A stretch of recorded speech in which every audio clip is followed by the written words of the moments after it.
Il est clair que si on continue cette politique économique suicidaire sur le continent européen, on aura toujours plus de pauvres, toujours plus de misère, toujours plus de drames.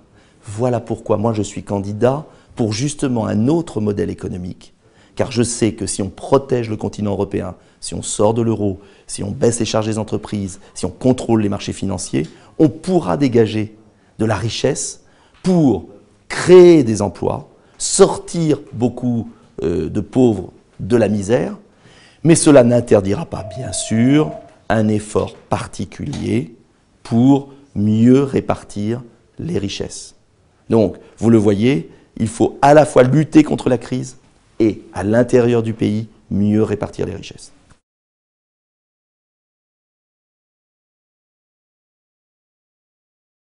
La promesse de les sortir totalement de l'exclusion d'un coup, tant qu'on n'aura pas revu le modèle économique.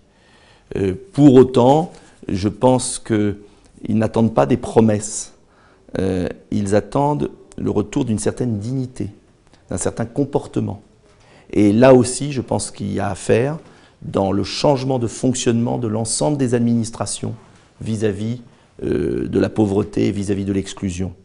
Il faut s'appuyer sur les associations, il faut permettre aux associations qui représentent, au-delà de l'argent, de la chaleur pour les exclus, de pouvoir vivre correctement et de leur redonner un espoir. Et il y a des dispositifs qui sont tout à fait possibles. Il suffit, on en a parlé tout à l'heure, d'accroître la durée des contrats d'insertion. Il suffit de créer des places d'hébergement d'urgence et on peut le faire. On en a tout à fait les moyens, même en période de crise.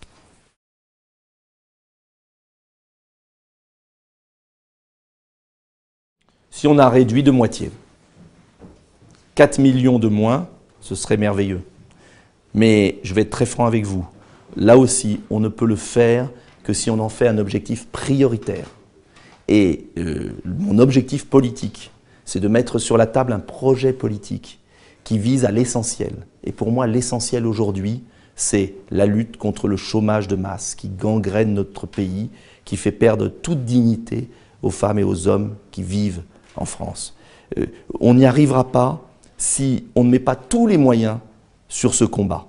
Et je regrette de voir aujourd'hui dans la campagne présidentielle des polémiques sur quantité de sujets qui certes sont importantes, mais qui ne sont pas déterminantes pour justement lutter contre la pauvreté, redonner un emploi, redonner un espoir aussi pour notre jeunesse, car on voit souvent la pauvreté et la misère comme celle des plus anciens ou des personnes d'âge mûr, mais aujourd'hui vous avez une pauvreté et une misère chez les jeunes qui est bien sûr insupportable.